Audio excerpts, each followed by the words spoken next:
अब नेक्स्ट सबसे बड़ा part of the chapter, chemical reactions of aldehyde and ketone. ठीक है, एल्डिहाइड और कीटोन को साथ में मिलके क्या बोलते हैं, और दोनों की केमिकल रिएक्शन सिमिलर है, तो दोनों की एक साथ समझ लेते हैं, दोनों की सिमिलर है। ठीक है ना। अब केमिकल रिएक्शन में क्या क्या आएगा अपने पास, सबसे पहले अपन पढ़ रहे हैं न्यूक्लियोफिलिक एडिशन रिएक्शन। अच्छा, आपने लोगों को ये याद है अपन ने एलो एल्केन्स में कौन सी रिएक्शन पढ़ी थी, न्यूक्लियोफिलिक सब्स्टिट्यूशन रिएक्शन। क्यों न्यूक्लियोफाइल आके अटैक कर रहा था, क्योंकि कार्बन पे पार्शियल पॉजिटिव था, याद आ रहा है। हेलोजन अगर जुड़ा हो Cl देता तो यहाँ प्लस आता, यहाँ माइनस आता था, सही है। यहाँ पे भी देखो, यहाँ पे कौन है अपने पास, कार्बन से जुड़ा हुआ कौन है डबल बॉन्ड में, ऑक्सीजन।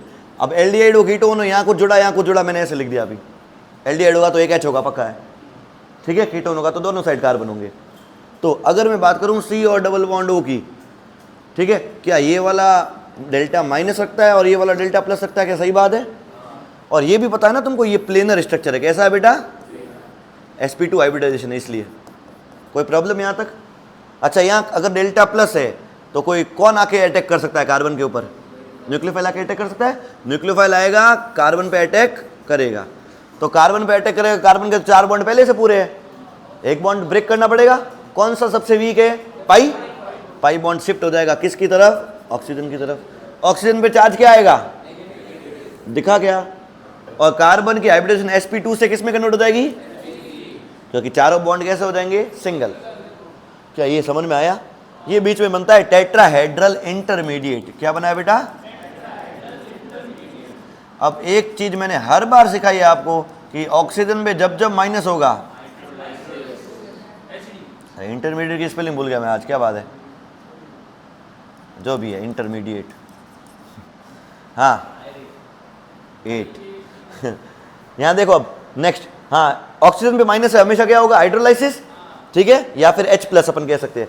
इस वाले स्टेप को स्लो स्टेप बोलते हैं, और स्टेप 1 ये है अपना, और ये वाला स्टेप कौन सा हो गया, स्टेप 2 में अपन करते थे H+ आ जाएगा O के साथ, OH हो गया। तो बताओ फर्स्ट मॉलिक्यूल और लास्ट मॉलिक्यूल में क्या डिफरेंस है, प्लेनर वाला नहीं, मेन एटम्स में देखो, एक यहाँ एक एटम एक्स्ट्रा आ गया है जो पहले था नहीं, ये पहले था, ये पहले था, ये पहले था, ये पहले था, और कौन आ गया, H आ गया। पाई टूटा वो छोड़ो, 2 एटम एक्स्ट्रा आ गए। 2 एटम के जुड़ने वाली रिएक्शन क्या होती है हमेशा, एडिशन। 2 एटम जाने वाली एलिमिनेशन। एलिमिनेशन एडिशन एक दूसरे के अपोजिट होती है। क्या 2 एटम जुड़ रहे हैं, पाई बॉन्ड तोड़ा, एक एक जोड़ा, क्या ये बात समझ में आ गई। और एडिशन किया किसने है, न्यूक्लियोफाइल ने। इसीलिए अपन बोलेंगे कार्बोनाइल कंपाउंड सबसे पहले कौन सी रिएक्शन करेंगे अपन, न्यूक्लियोफिलिक एडिशन रिएक्शन। अब इन रिएक्शंस में बहुत सारी रिएक्शंस है, बस उस रिएक्शन में आपको ये पहचानना कि न्यूक्लियोफाइल कौन है। जैसे अगर मैं ले लूं HCN, क्या बता सकते हो न्यूक्लियोफाइल कौन है, H+, तो CN अटैक करेगा, उस टाइम बता सकते हो एंड में क्या बन जाएगा, यहाँ CN होगा, यहाँ OH होगा। बस समझ में आ रही है मेरी बातें। तो न्यूक्लियोफिलिक एडिशन में बहुत सारी रिएक्शन है, सब में आपको न्यूक्लियोफाइल पहचानना है, इतना ही काम है। कर सकते हैं क्या। उससे पहले एक चीज और समझते हैं, थ्योरेटिकल क्वेश्चन सबसे अच्छा जो बनता है रिएक्टिविटी पे, कि कौन ज्यादा रिएक्टिव है, जनरली कौन ज्यादा रिएक्टिव है, aldehyde. Aldehydes are more reactive than ketones. इसके 2 कारण हैं, और दोनों के दोनों कारण आपको कॉपी में हमेशा लिखने हैं, याद रखना। Due to 2 reasons, first is steric reason and second is electronic reason. इसका मैं कारण समझाता हूं, स्टेरिक रीजन और इलेक्ट्रॉनिक रीजन। एक बार देखते हैं, देखो मान लो अपन ने एल्डिहाइड ले लिया 3 कार्बन का, और एक अपन ने ले लिया कीटोन 3 कार्बन का, दोनों का मोलर मास वगैरह सब कुछ सेम है, ओके। अब कोई न्यूक्लियोफाइल आके अटैक करना चाहता है, ये बोल रहा है मेरे पास भी प्लस है और ऊपर माइनस खींच रहा था इसलिए, ये बोल रहा है मेरे पास भी प्लस है ऊपर माइनस खींच रहा था इसलिए। क्या बात सही है। पहला, न्यूक्लियोफाइल अटैक करना चाहता है, न्यूक्लियोफाइल सबसे पहले देखता है कि भाई भीड़ भाड़ कम हो, क्योंकि न्यूक्लियोफाइल खुद भी तो बल्कि ग्रुप है, माइनस वाला है, उसको बोलते हैं स्टेरिक रीजंस। क्या बोलते हैं, इसके इस कार्बन के इस साइड तो चेन है कार्बन की, और इस साइड क्या है, छोटा सा हाइड्रोजन, अटैक करना आसान है। उस साइड दोनों साइड क्या है, एक, तो क्या स्टेरिक रीजन समझ में आया क्या फैक्टर होता है। हाँ, the second factor is electrophilicity, या फिर बोले तो इलेक्ट्रॉनिक रीजन। देखो लैंग्वेज एग्जैक्ट बता दे आपको। सेकंड रीजन क्या है, इलेक्ट्रोफिलिसिटी रिड्यूस हो जाएगी अगर कार्बोनाइल कंपाउंड की। इलेक्ट्रोफिलिसिटी मतलब प्लस, इलेक्ट्रोफिलिसिटी मतलब प्लस। ये प्लस है, यहाँ पे भी प्लस है सर, ये भी डबल बॉन्ड हुआ, वो भी डबल बॉन्ड हुआ, क्या प्लस कम होगा, हाँ एग्जैक्ट सही है, ये दोनों साइड पास में भाई बैठे दो कार्बन के, तो डोनेटिंग होता है कार्बन हमेशा कार्बन को, और यहां पे डोनेटिंग कितना है 1, तो इसलिए इसकी इलेक्ट्रोफिलिसिटी जितना प्लस था उससे थोड़ा सा क्या हो जाएगा, क्या बात समझ में आ गई। इसलिए ज्यादा रिएक्टिव कौन है, न्यूक्लियोफाइल किस पे अटैक करना पसंद करेगा, एल्डिहाइड पे। क्या ये बात समझ में आई। तो एल्डिहाइड और कीटोन में जनरली ज्यादा रिएक्टिव कौन होगा, एल्डिहाइड। क्या ये क्लियर है, due to steric reasons and electronic reasons. Explain भी कर सकते हो, steric large bulky substituent hinders करते हैं अप्रोच ऑफ न्यूक्लियोफाइल, आने नहीं देते वो। दूसरा इलेक्ट्रोफिलिसिटी रिड्यूस हो जाती है कार्बोनाइल की, कार्बोनाइल वाले कार्बन की, सी वाले। क्या ध्यान दे रहे हो सारे, हाँ इतना समझ में आ गया। इसका एक और क्वेश्चन है जो एनसीईआरटी का है, बहुत अच्छा सवाल भी है। मैं ऑरली क्वेश्चन बता रहा हूं आपको, एग्जाम्पल ये, अच्छा मैंने लिखा रहेगा पिछले में, एग्जाम्पल 8.3 है एग्जैक्ट, आप बुक में से देख सकते हो, मैं बता देता हूं, इधर देख लो एक बार। एक लिया है अपन ने एसीटोन और एक लिया है benzaldehyde, which will be the more reactive,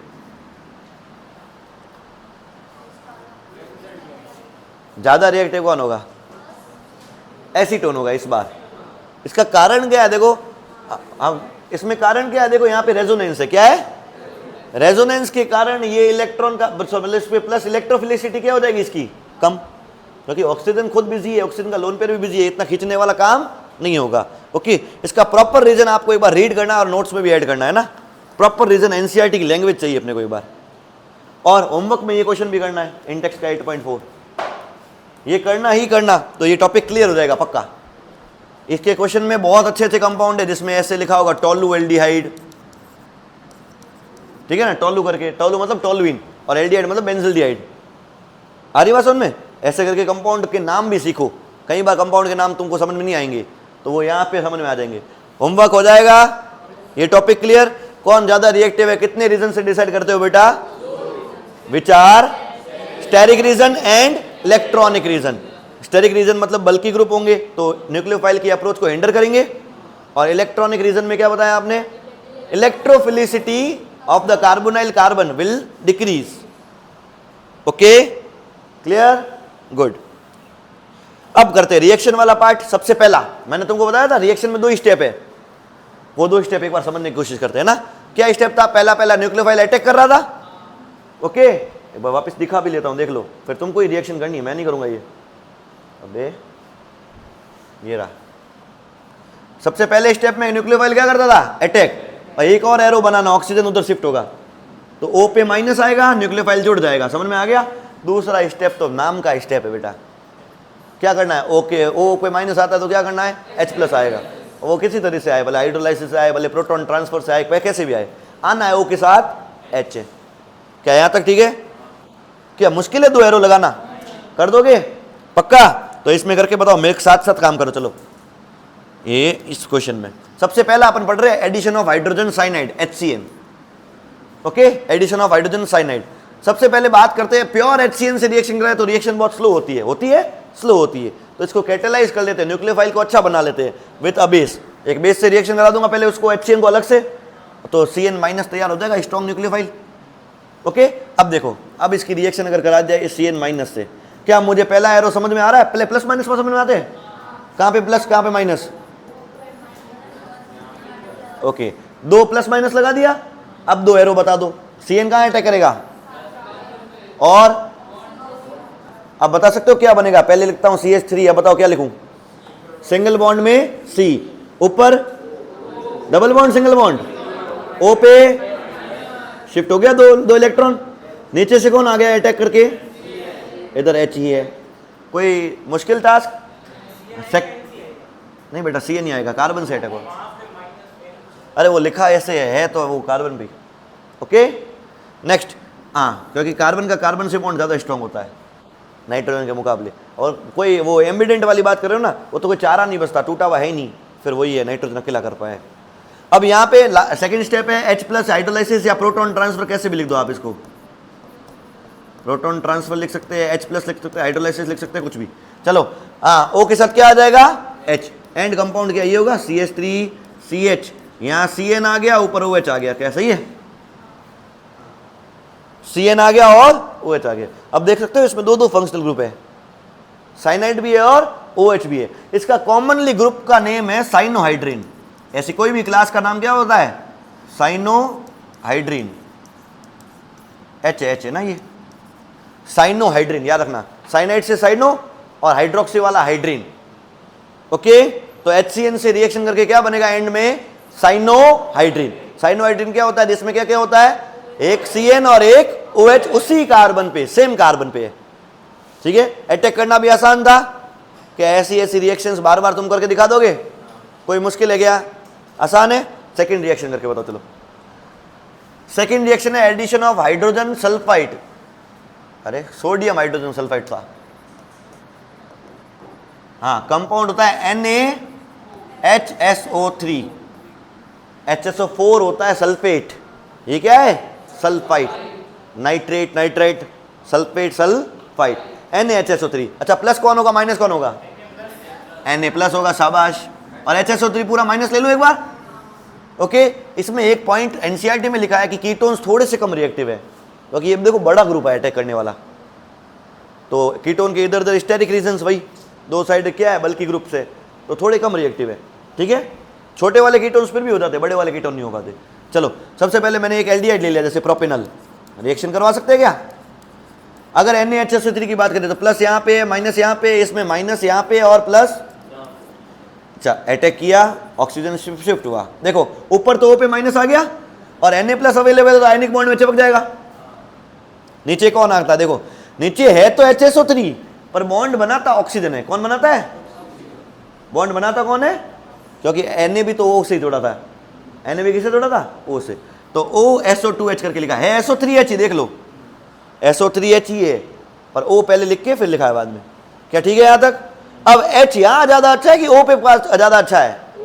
तो प्रोटॉन क्या हो जाएगा? ट्रांसफर। H प्लस मतलब प्रोटॉन, तो O के साथ क्या आ जाएगा? H दिखा गया। और SO3 के OSO2 के साथ कौन आ गया? ये माइनस और ये Na प्लस। कोई प्रॉब्लम? मतलब इतना बनाना है अपने को, इतना ही बनाना है। ये कंपाउंड बन चुका है। इस कंपाउंड का नाम है बाइसल्फाइड एडिशन कंपाउंड। क्या बोलते हैं? क्योंकि रिएक्शन की थी आपने सोडियम हाइड्रोजन सल्फाइड से, या सोडियम बाइसल्फाइड भी बोलते हैं। हाइड्रोजन सल्फाइड को क्या बोलते हैं? बाइसल्फाइड। तुमने हाइड्रोजन कार्बोनेट को बाइकार्बोनेट बोला था पहले बचपन में, क्लास 10th में। वैसे ही हाइड्रोजन सल्फाइड को क्या बोल सकते हैं? बाइसल्फाइड। तो ये बाइसल्फाइड कंपाउंड बन गया, जिसकी खास बात क्या है? ये इतना भारी होता है कि व्हाइट क्रिस्टलाइन सॉलिड मिलता है। कैसा मिलता है? White crystalline solid. अब एक बात ध्यान रखना, इसकी एक और खास प्रॉपर्टी है। ये पहले बनाना आ गया क्या? ये प्रोटॉन ट्रांसफर हुआ ना बस। O किस, हाँ वो आयनिक बॉन्ड में है, वो तो आयनिक बॉन्ड में है। यूं तो ऑक्सीजन ने इसके साथ भी बनाया, उसके साथ भी बनाया, ये भी तो था। कोवेलेंट बॉन्ड है। आयनिक बॉन्ड में बस उसके साथ लिखना है। आयनिक बॉन्ड में तो ओनली अट्रैक्शन होता है, कोई वैसा नहीं है। आयनिक बॉन्ड में ओनली क्या? इलेक्ट्रोवैलेंट अट्रैक्शन है। ओके, आ जाएगा, नहीं तो नहीं लिखोगे तो भी चलता है, ऐसा कुछ नहीं है। मेनली ये कंपाउंड करना है क्या? इसमें देखो डिफिकल्ट मत सोचना, इसको आसान है। ग्रुप को देख के डिफिकल्ट मत सोचना। कई बार मेंटलिटी में दिमाग में ये आता है इतना भारी भारी हो रहा है, सिर्फ और सिर्फ भारी इसलिए लग रहा होगा जिसको लग रहा है कि ग्रुप थोड़ा अजीब सा है HSO3। बाकी तो लिया, पहले HCN किया नब किया, एक ही बात है बेटा। ये किया न उस किया, कोई फर्क नहीं है उसमें। एक याद ये रखना कि ऑक्सीजन से जोड़ने का है, सेम टू सेम है बस।